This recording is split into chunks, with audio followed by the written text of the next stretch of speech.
2, 1. And we are live. So this is always the best bit because sometimes like, is anyone going to turn up? The anticipation. I was going to say steigt. I can't even remember what the word is in English. Do you say anticipation rises? Yeah. Mm-hmm. Oh, that's right. See? Yeah.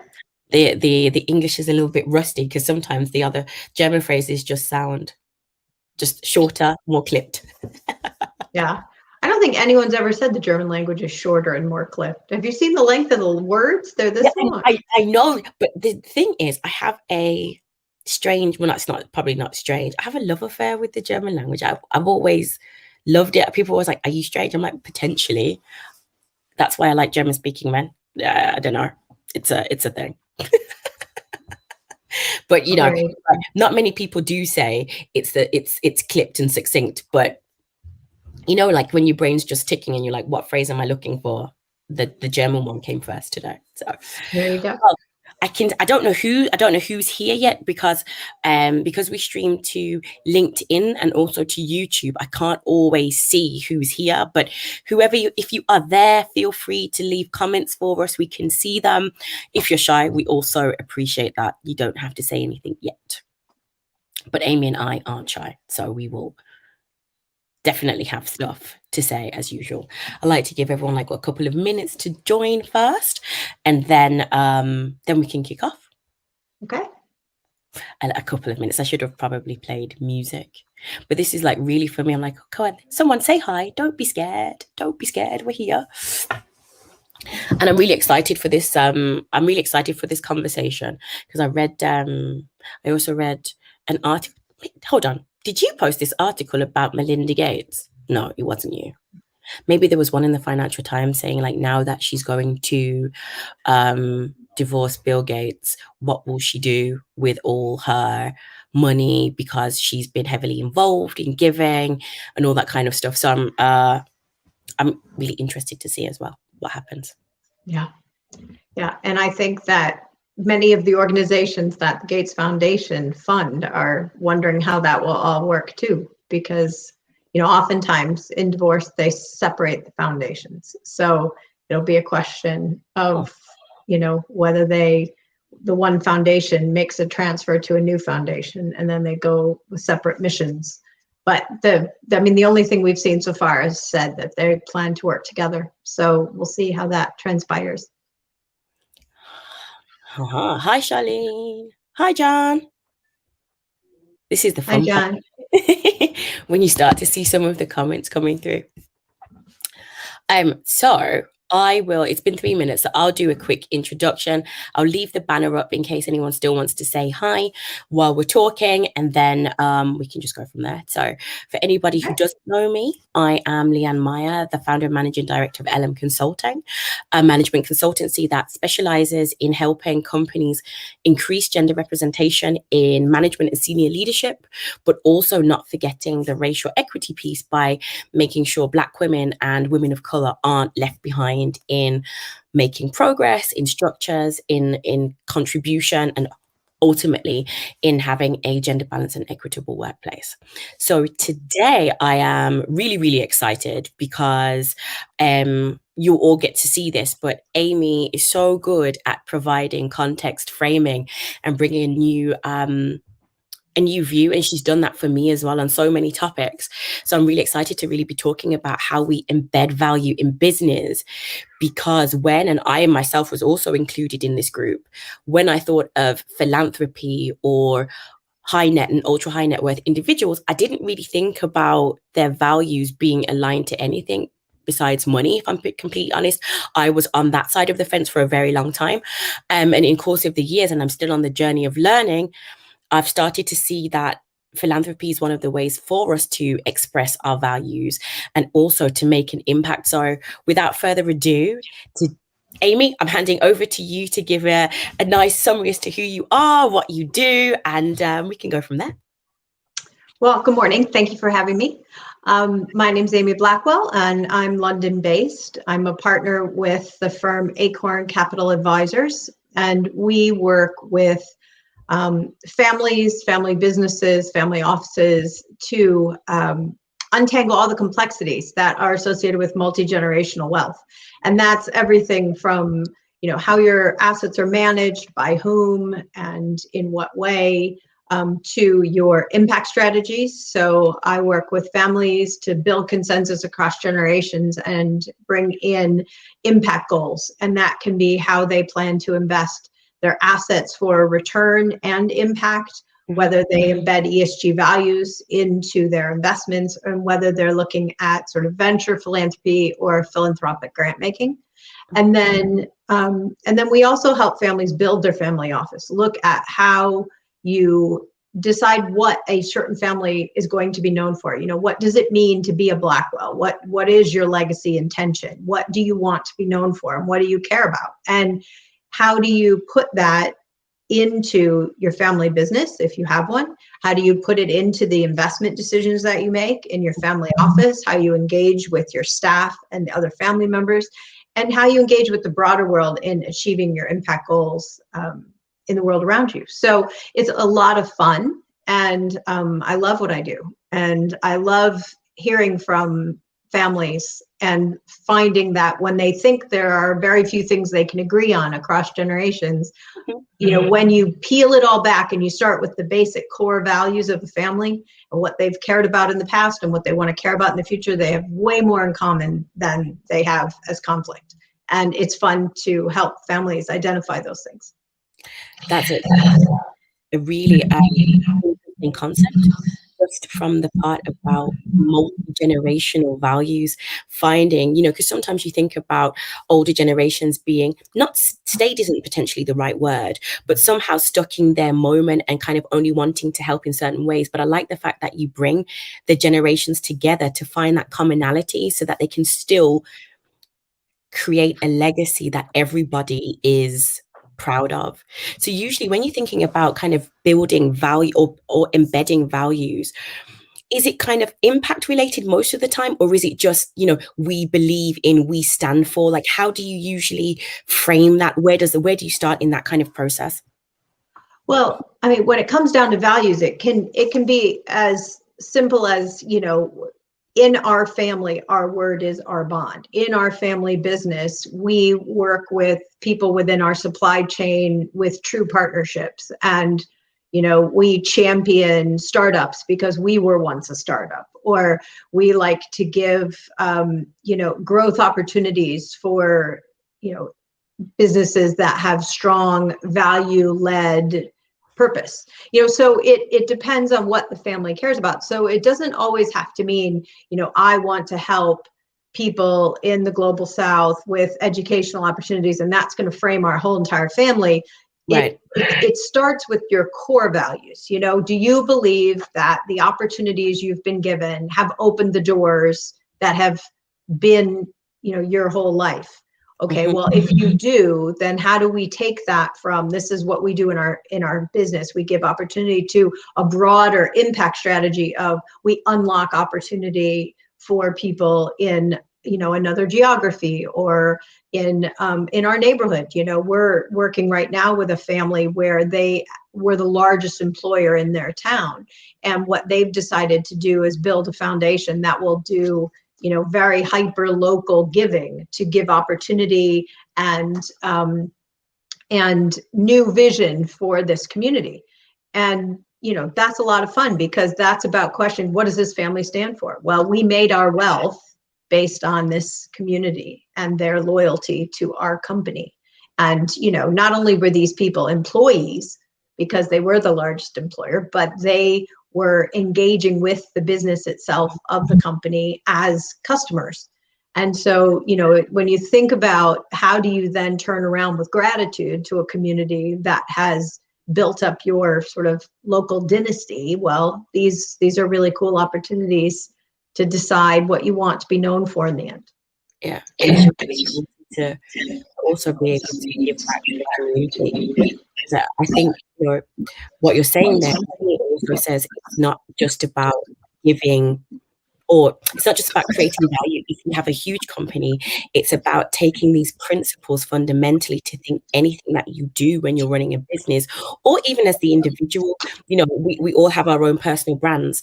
it's building that sense of value in how you work. What do you want to be remembered for? And I think the part about legacy is super important, because it's thinking about what do I take from the community, but also what do I give back to it? And how can I show the appreciation, as you said, for those who have built up my business in a way that is also meaningful to them?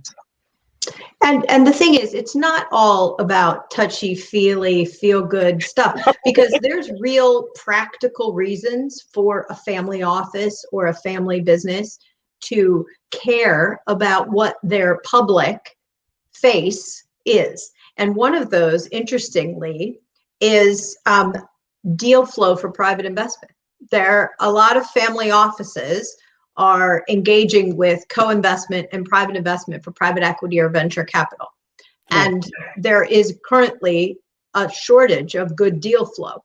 And so the general partners who are building these funds have the ability to decide who their investors will be.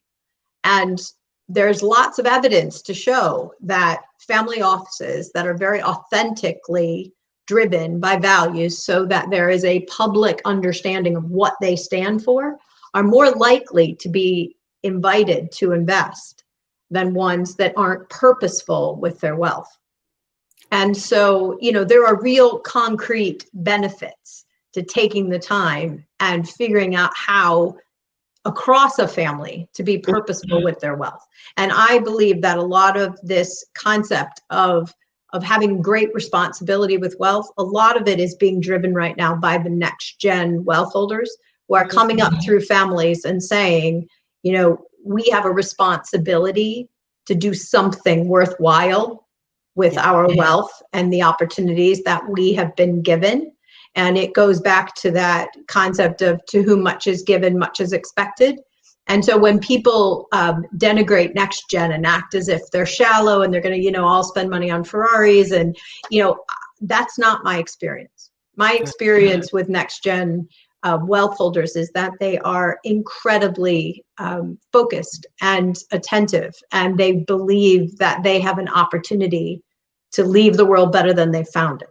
And they are very, very intentional with their plans, and they are steering their families toward greater ESG alignment, greater alignment with the Sustainable Development Goals, greater alignment with their family values, and that it's not segregated. You don't have part of the investment portfolio that, is all about profit. They're saying, if you have strong ESG metrics in your invested assets, then that leads towards sustainable higher growth for those companies. And so you will be benefiting financially from strong thinking about ESG. Right. And so, they're really pushing families to say, this needs to be an important part of all of our investment conversations. And that includes, venture philanthropy and impact investment. And so there's a real opportunity to allow them to take the lead and give them the opportunity to, show their passion and ignite the rest of the family behind that values-driven approach. Yeah, and it looks as though the generations have really made a change into how they really look at themselves in terms of the responsibilities they have, but also in trying to understand the ecosystem. It's not ESG for ESG's sake, but actually understanding, when I do this is what happens. So by default, yes, you expect a return on your investment, but the return on your investment is also, yes, there's the part that's actual money, but as you said, it also creates a more sustainable ecosystem. So it's not just, as you said, it's not just touchy-feely stuff, but it's practical, and you still reach certain goals financially by, I don't want to say doing the right thing, I'd say by being more aware and aligning yourself with goals that make the world a better place in the long run. Well, and I think that there is an acceptance that there's profit to be made by being stakeholder driven and not shareholder driven. And by that, I mean, looking at all of the people impacted by the business. So that may be local people where there's a supply chain. It could be sources of raw materials. It could be how materials are managed and handled. And so, getting a common agenda where all of the people who are part of the creation of this service or product are on board and really believe that the company is driven by the rising tide for all the stakeholders. Mm-hmm. The shareholders benefit. I mean, it's not binary. The two things go together. And so I think there is real acknowledgement. And the interesting thing that I see, some of what we do is help families and clients find investment managers for their assets, and we help to do the interviews and do the analysis and bring those options to them. And one of the questions we ask investment managers, because they're always telling us about their ESG embedded process, right? About how they determine and whether they have metrics and a system and a measurement tool, and the lack of a common language about ESG metrics is a real issue. But each of the firms seems to have sort of created their own analysis journey, and they talk a lot about being very active shareholders. But yet, when we ask them about their internal ESG metrics, and oftentimes we will say, okay, well, with that very, institutional grade, rigorous process that you put your investees through, would you invest in yourself? And oftentimes it causes a moment of silence, on the call, where they have to say, well, there are areas that we need to work on, and oftentimes it's gender balance, or it's equity, and you start to see people coming in the lower areas, because people are coming through training programs and coming through education, but you're not seeing them at the executive level, and some of that is because in some instances, the people aren't yet ready for those roles. They're coming and they're learning, and the balance is coming. And in some instances, that is the case. But having been in finance in the 90s and having two partners who began in finance in the 80s, there are very successful women with skill sets to be in executive level roles in these firms. So, but Next Gen is really driving this push to saying to their wealth managers, it's not enough for you to relabel a fund as an ESG fund. It needs to be authentically driven and not just, impact washing, greenwashing, whatever term you want to use. And so, there's real reputational risk for the businesses that just, use the language without really walking the walk. Yeah. So, I think the reputational risk, that point, as an aside, I think this is the part now where I think companies, asset managers, wealth managers, anybody really who's in the public forum has to move away from any sort of washing, because this, and I'm going to say new to a certain extent, there was always an awareness of inequities and equalities, be it gender, be it race. All this kind of stuff was always bubbling underneath the surface, but now companies are being held accountable. And I think this is where they have to understand, as you said, and I'm not going to name any names on this call just in case people who are there. But, there's one huge asset manager who had the same feedback, which is they're requiring all their investees to live up to their ESG metrics, but they themselves don't follow them. They don't abide by those principles, which means now companies have to think about, people want to see their values executed and almost mirrored back in every single touch point that they have in their business. And a lack of knowledge or saying I don't know is no longer an acceptable answer, because when you are truly value driven, the first answer you receive isn't enough if you can't tell me what's is it the 5 levels of why? I think the questioning goes along something like that, where you ask why in a similar fashion. When you're drilling down and you're asking, well, what does this company look like in your supply chain? If the answer is always I don't know, then that says to me you haven't followed through on your values, because value driven means everybody you operate with, every single touch point should be a reflection of yourself. Yeah. And that's why when we work with families and we put it together, we make a value statement. We make a mission statement, put it in writing, put it on paper. And whether that's part of a family constitution document or whether that's just an informal thing, every person you engage with. So when it's a family office, it's your staff, it's your external advisors, it's, this is who we are, this is what we care about, this is what we believe, and we expect this from our partners, and put people on notice that, this is behavior that we aspire to. We won't be perfect. We may make mistakes, but this is what grounds us and centers us. And, we expect this from, all of our advisors. And, it is important, and it puts people, they respect that. I really believe that, as an advisor, if someone came to me and said, this is what this family cares about, and this is how we operate, and we expect the same from you, I would be thrilled. Because most likely I would operate that way too. So it wouldn't be a stretch, but it would actually reassure me that I had a client that felt the way I felt. And so it's never, no one's ever going to say, you know what, they're too honest, they're too nice, they're too values driven, they're just not. It's not going to hurt you.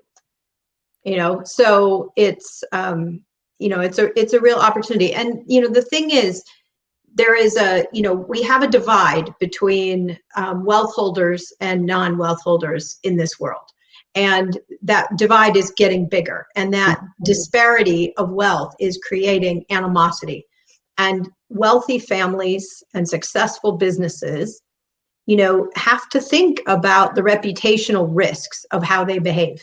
Because the media and individuals are looking to identify missteps. And you see that in philanthropy, where somebody makes a big grant to something and it doesn't work. And the thing is, things, it's hard. It is hard to achieve impact, and things go wrong. But what happens is people try to either hide from it or spin it. And the best thing that you could do is come out and say, we tried to do this. Our goal was this. This is what happened. This is a great learning opportunity. We're so disappointed that it didn't happen, but here's what we've learned. And in phase 2.0, this is how we'll do it. And people would respect the honesty. But it's this attitude of either I don't make mistakes or I don't have to come clean. That's the worst thing you can do. And so, I think that's one of the things that I am most excited about next gen, because through the change in how they've been taught in schools over the last 20 years, they've taught to be risk takers in learning, and they've been taught that failure is not horrible. It's something you share with other people and you learn from. And so they're much more willing to be vulnerable with each other and learn from each other and have peer-to-peer support in trying to achieve whatever is important to them. And I think that will mean that the funding for philanthropic grants will be better, because it will allow organizations to pivot and be nimble and realize that assumptions maybe didn't work or things have changed and grants need to take a different direction. And this generation will acknowledge that and support it, rather than say, well, we don't fund that because we only do this very specific thing. Yeah. So I think there's great opportunity. And it's not this openness to learning because I think there's that element of, and people question that, how can somebody who is very privileged really ensure that their values are being met out in a way that helps the community, whichever community it is they choose to help, because they don't understand it from lived experience? How can they then verify that this is being authentically done? And I think that's why it's really important to have people like you who are there to kind of help them vet that process, because I think the distance may be too far. Not to say that you belong to those communities, but the there's a level of experience, and having people who are experts to help guide them, but being open to guidance, because a lot of times, and it's not just about, I'd say, like, success obviously does in many cases correlate, or what we believe success is correlates to wealth. But, you know, a lot of people who are at the top of the tree in big companies don't believe that they should be making mistakes, as you said, which sometimes means they're not always open to guidance and correction in following through on advice that could potentially save them. And it sounds as though the next gen are aware that they might not know it all, but they're still willing to push through to a certain extent to say, well, we're going to investigate and dig down because our values are of the utmost importance, even if I put myself in a potentially uncomfortable situation in the learning process. Well, I also think that, you know, you can bring in a whole slew of, you know, experts, and it still won't ensure that your impact goals are met. The only way that you can achieve your impact goals is to give a voice to the communities you're trying to help. And giving social capital and an opportunity for people in a community to come forward and identify their own conflicts, their own challenges, their own problems, in their own words, in their own priority order of the issues that are most pressing to them, and then bring them into the conversation in identifying solutions that would actually help them. Right. You know, you can't just assume, even if you're talking to academics who've done their entire life researching a certain place, or, you know, all of these people deserve a seat at the table, but nobody's seat is more precious than someone else's, because the feedback that you get from the people who are on the ground, whose lives are being impacted by whatever it is that you're addressing, are the ones who can actually tell you if this might work. And are there cultural barriers? Are there political barriers? Are there religious barriers? Are there gender barriers? You know, whatever it is, if you don't have that honest conversation about what could go wrong, who stands to lose power if we're successful, who will fight like tooth and nail to keep this from being successful, and then figure out how to engage those people to build that agenda that is common across a community. You need to find your ambassadors. You know, you need to find the elders in the community that hold the respect, or politicians if you need the government to be involved, or, you know, thought leaders who are representing other organizations that are well embedded in the community and already hold a position of respect. I mean, the more people you can get on board, whether they're a for-profit company or a charitable organization or a religious institution, you know, you get skin in the game, and then people have had a voice in the journey and they have a vested interest in it succeeding. And, you know, the more dramatic the change that you're asking people to adopt in their life, the more buy-in you have to generate on the front end before you set foot in that community. Because if you are really asking them to shift a paradigm, it's hard. And you need ambassadors all throughout the community saying, this is worth this effort. And the mistake that people make is they either, you know, take this global north industrialized world approach to what good looks like, and they overlay it and they say, well, we know what's good for you. And that's very colonial in its background. Or you go in and you put the power at the bottom and the trust at the bottom, and you learn and use the local knowledge, and then you can really get a solution that's sustainable. Because when you leave, it has to continue when you're gone for it to be sustainable impact. If you roll up and it rolls up with you, then you actually haven't done anything. So, you know, you can leave a community in worse position. Right. Because you take out from it, but you don't put back into it. You don't give them, you don't build a solution around them. You build a solution. I don't know who said this. I don't even know if it was my grandma, but, you know, help isn't help unless it's what people need. You know, there's no point in you saying to me, Leanne, I'm thirsty, and me giving you a cheeseburger. Okay, well, okay, I'm always ready for a cheeseburger if I'm thirsty, but, you know, it's beside the point. You know, it's that point. If it's not the help that people say they need to make progress, then actually you've not listened. You've just gone in and done what you think is best, which isn't the recipe for success anyway. But I think it's a really good point, because I've also seen it, there's always that clash when companies are globalizing and stretching out their wings, where there's the company culture, which they just want to overlay on top of the local culture, that often gets displaced between people who live there and how they approach things versus local laws. And then the company culture is, they try to enforce it. And then it's kind of like, well, why do we have high turnover of locals? And then it's kind of the constant shipping in of wherever the company might be from, if it's the US, if it's the UK, constant shipping in of new people from, expats. And then you have an office that's full of expats in the country because they understand the company's culture, but not the local culture. And then there's a difference in values, because the values that the company's outlined can't be felt by the people who are from the country.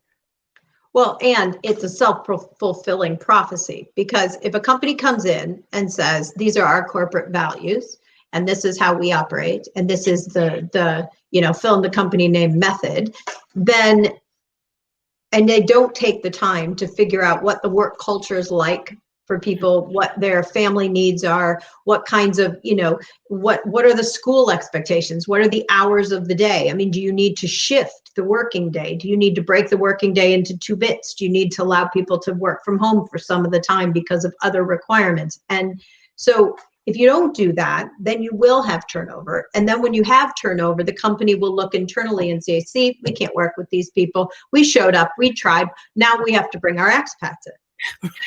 And so, it starts from the planning and getting good advice about, what does it actually mean to be a good employer in this community? And, and some of that's good research. Some of that's a lot of talking, a lot of conversation, because when you put together packages as a business, right, you have to understand the priorities of the people that you're incentivizing with a package. And so if you are coming with a Western view of what good pay packages look like, what good benefits look like, and then you go to a community where that's not what's valued, then your package doesn't even look good. So it's about thinking, what would make the difference between business A and business B if you were looking at 2 jobs? And, what kind of opportunities can we give to employees and their families that makes this value added and makes them want to work just for us, because what we do is special and different. And so, that's the kind of thinking, though, that we talk about with families and their family businesses, because, it's a lot of the people that we work with are entrepreneurs who are, or serial entrepreneurs. They've sold businesses in the past. They love the art of the deal. They're back in it again. And business moving forward, if you are, say you're a company that, made a certain product, well, there's no way that technology isn't going to be part of your next business, because it's what drives business. And so then the question is, well, if you get into some of these disruptor models of business, what does that mean? I mean, if you're trying to shift thinking about something and you're trying to, use technology in a different way, there is always an unintended consequence with technology. There's always the what if. It's, we could do this, but should we? Or we did this and look what happened that we didn't intend.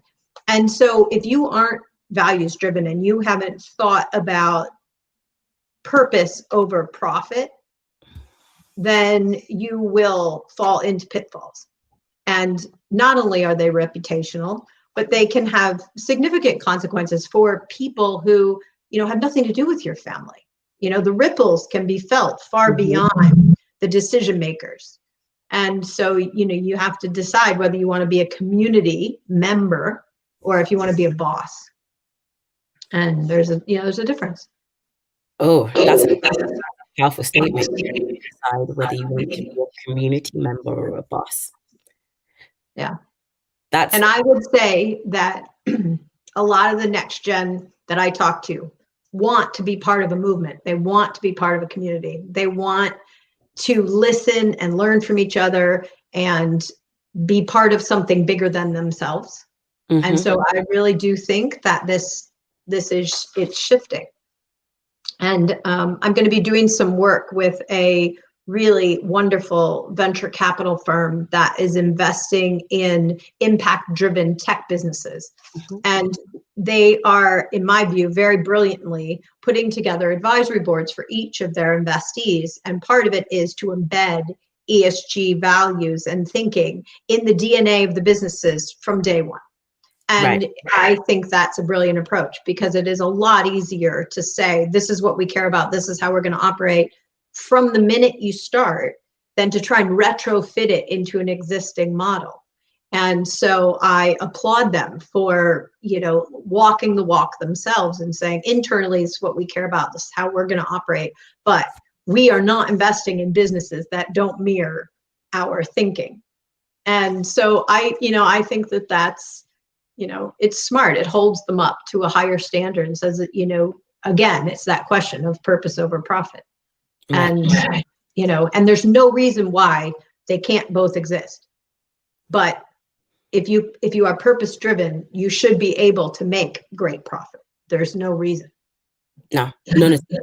And I think that just on a, even on a smaller business level, or even how we operate, it's not everybody's made to be my customer. A, because our values have to be aligned, but B, you have to want to make real changes in order for us to work together. And I think I think sometimes we forget, even on an individual level or on a small company level, we all have that option. If we are driven by our purpose, the people we choose to work with, we can express that, not just internally, but also externally, by making sure all of our partners have similar alignments.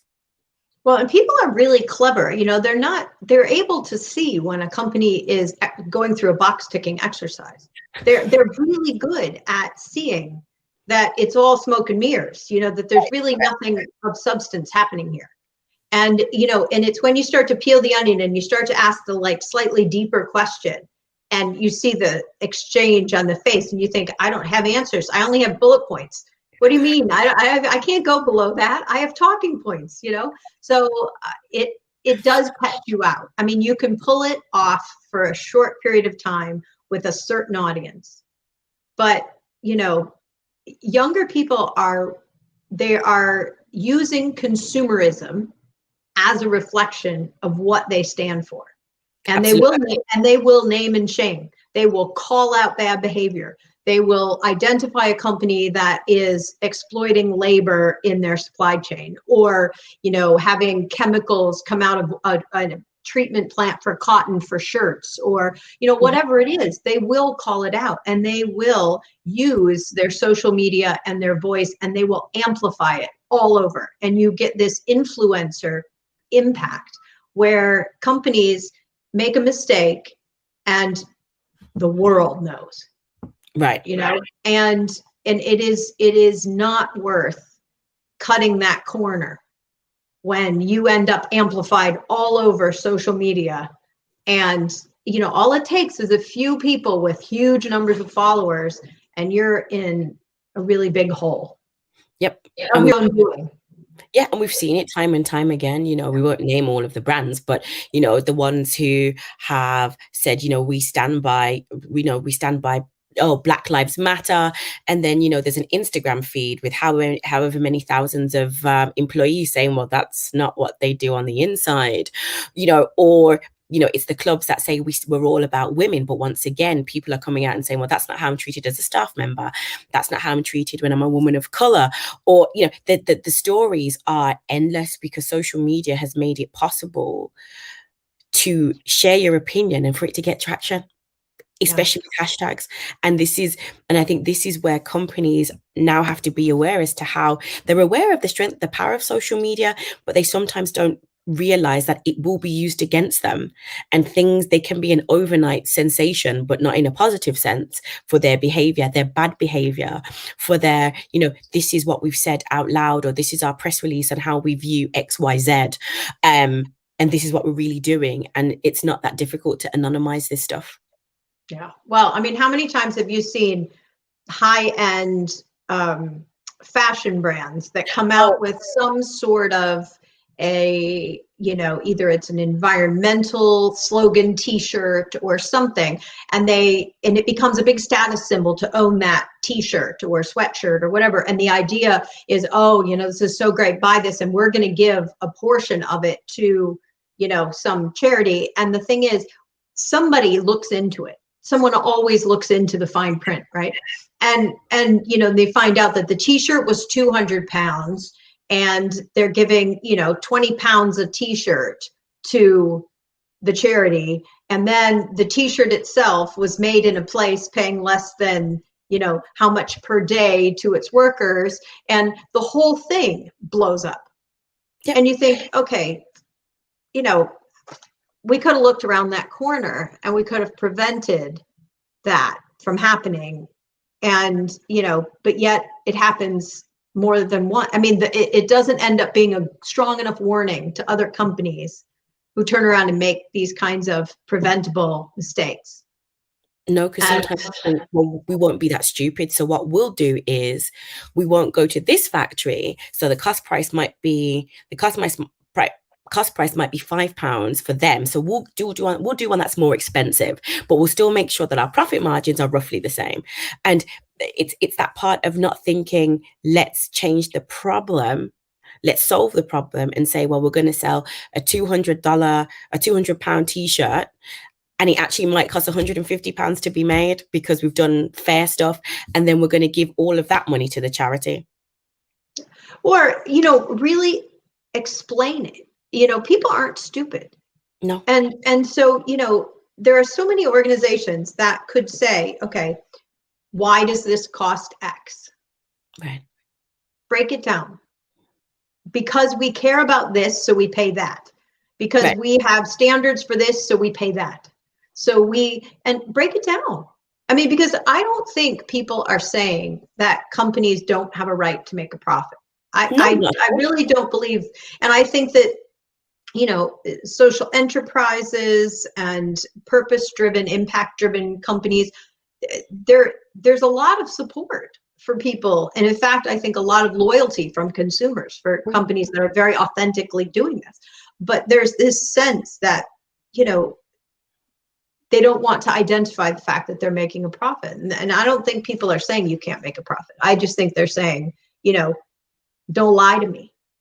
Yeah, it's that bait and switch, right? Don't sell me a so-called fair t-shirt with the profits going to charity when I actually have to read the fine print right at the bottom that tells me how much is going to charity. I don't know. And I think I might have seen this somewhere on Instagram, but there was something like that. There was a post about a fair t-shirt. And it was literally, as you said, it said, the t-shirt costs this much.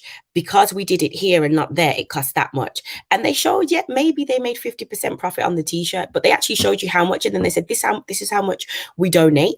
But this isn't to cover the administrative costs, but actually goes to the charity for them to put it in to use for XYZ. So, as you said, it's not about not being able to make a profit. It's just don't bait us on something and make us feel as though we're buying into a value that actually we're not, because this is our way to express our values, and you're actually not taking it for that.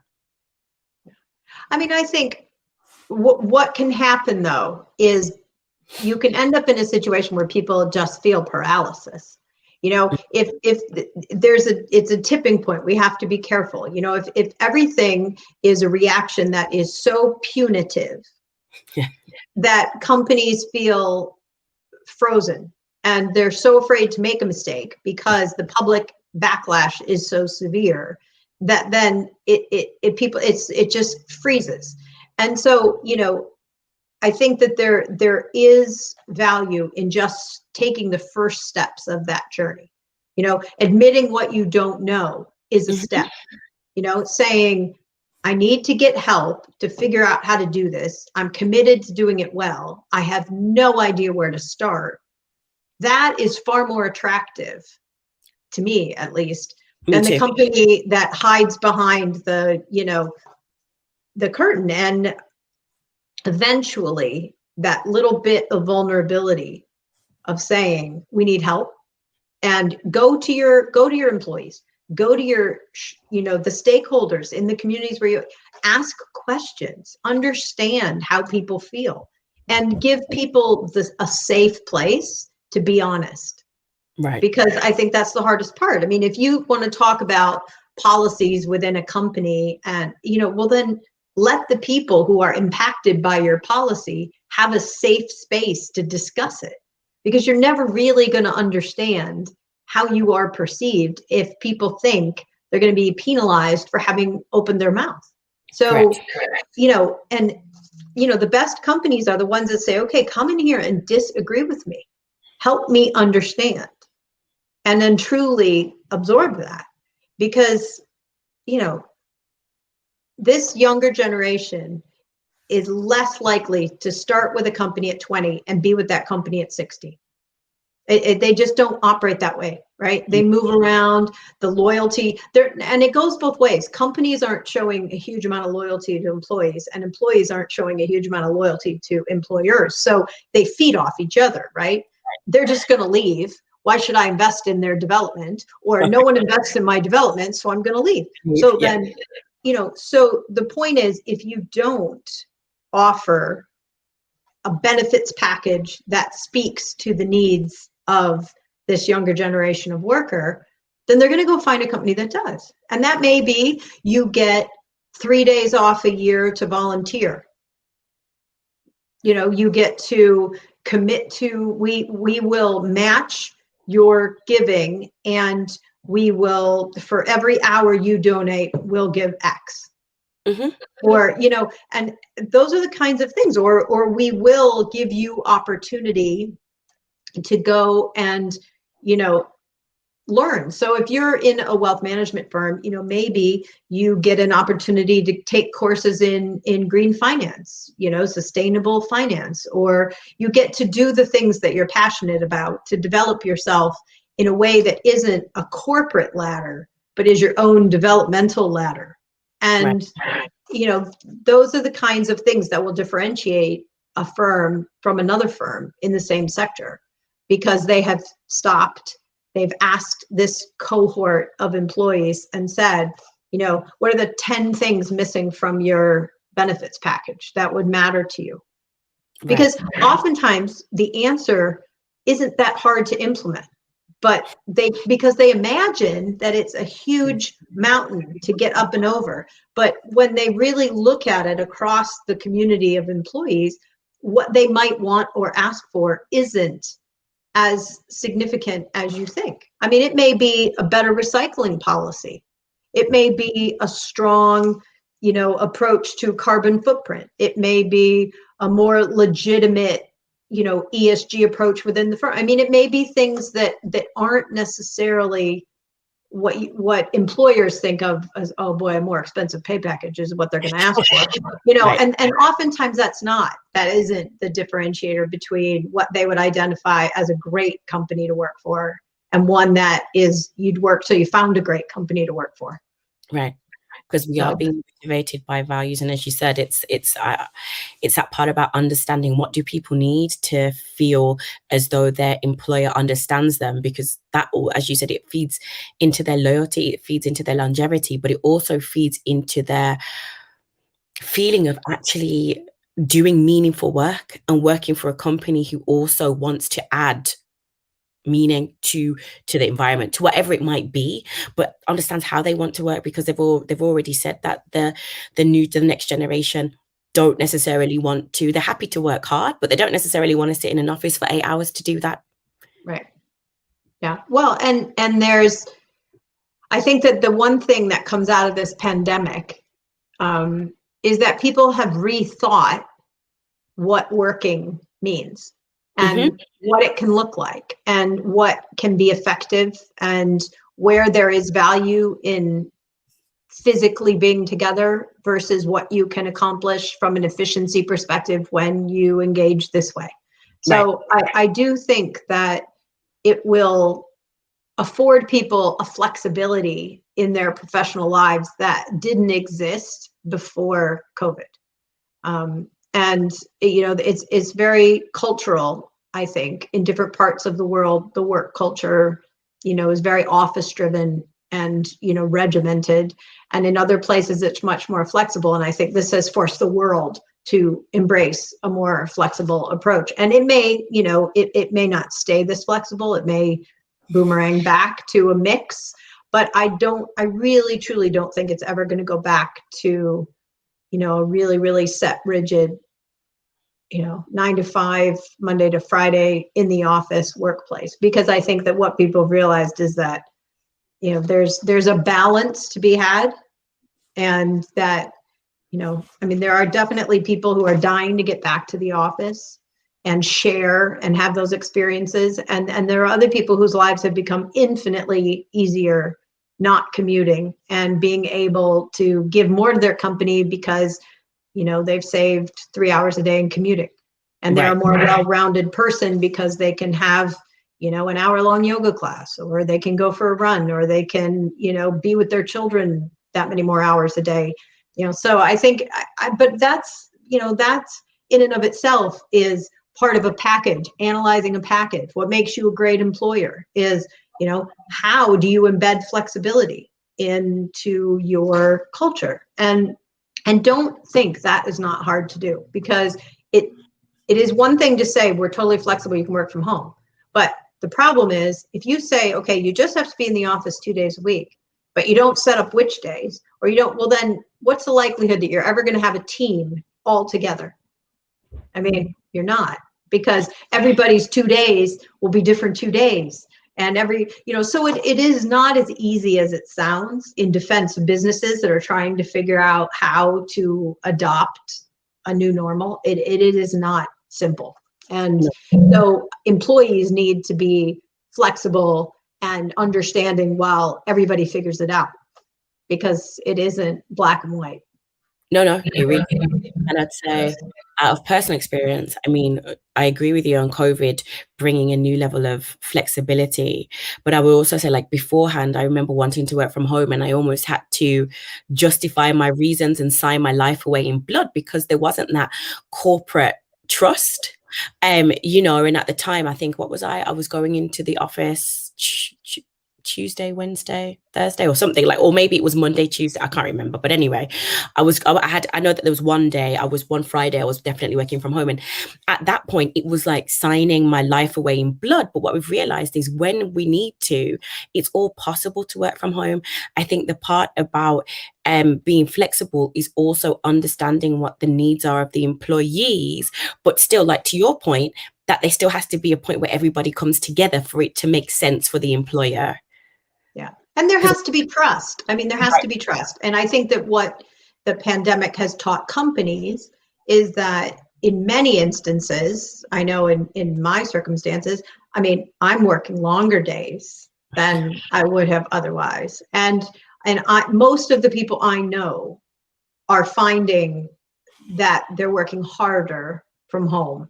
And it's been going on long enough that it's not just, a fad. There is something about the accessibility of people knowing that you're there, and in our case, we're trapped, right? Where are you going to go? And but I do think that, it's going to be about finding some balance once this is over, where people have, the ability to connect with coworkers and build consensus. And, it's been very hard for trainees. It's been very hard for companies that are trying to have good professional development programs to have young people learning from home without support and guidance. And so I do think there is an argument to be made that being in the office is valuable for certain roles at certain times in people's careers. And so it's now a matter of the negotiation of what will be successful outcomes for people. Agreed. So on that note, you've said so much. There's so much like I wanted to say, but then we'll go over time.